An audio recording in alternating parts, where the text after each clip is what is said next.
Hey, soul surfers. So, why did I start going to therapy? That's the question today. First time I went to therapy, I was in junior high. I had no idea what was going on. Some of my friends noticed and said, "Hey, you need therapy." And I'm like, "What?" And then their mom talked to my mom, and I went to therapy. And then, so apparently in my loss, took my grief out on other people. In other words, scapegoating, projecting, whipping the post, kicking the dog, bullying, pardon me, all different ways to say the same thing, taking my grief out on other people.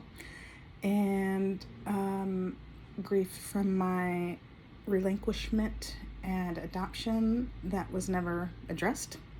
And even in that therapy, it was not addressed. And then later on in life, in my 20s, I decided, I noticed, my relationships appear to systemically fail. Systemically appear to fail. In other words, from the relationship with my adoptive parents to friends to love interests. So, apparently the adoptee, the abused, neglected orphan that's adopted and then embedded into the same cutoff culture that abandoned them in the first place, that fight, flight, freeze, fuck, fawn culture that abandoned them in the first place, they're put back into that culture. Pardon me. The majority of them, and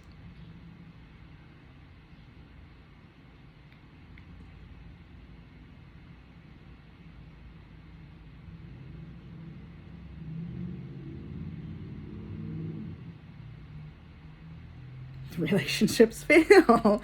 We're put back into the same thing that cut us off in the first place. It's One Flew Over the Cuckoo's Nest. Like, if you've seen that movie, another way to explain that is like there's this bizarre catch-22 snafu. Get that all together. One Flew Over the Cuckoo's Nest.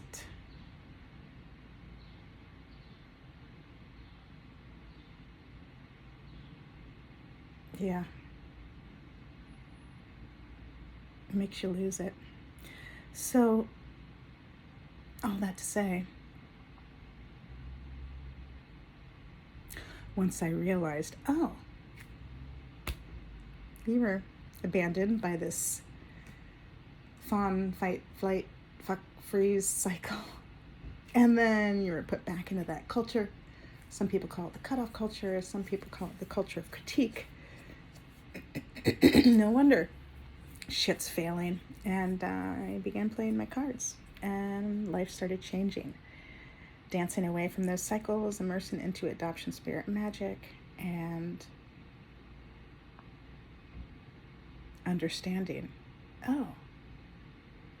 it's not you that causes the relationships to fail. It's the nature of this cutoff culture that upholds these standards that causes us to leave behind one perceived dog after another violently. And we don't have to do that anymore. We can step out of those cycles. So that is thrilling news to learn. Adoption spirit's been mistaken for fighting spirit, and we don't have to fight anymore. And figure out other ways to manage our sad gone mad that don't hurt a soul. We can stop kicking the dog, finally. Stop scapegoating and stop projecting, and take responsibility for our losses and evolve. Keep evolving. All right. Thank you for joining us in this session with this Nat as well. And ciao for now. We love you all.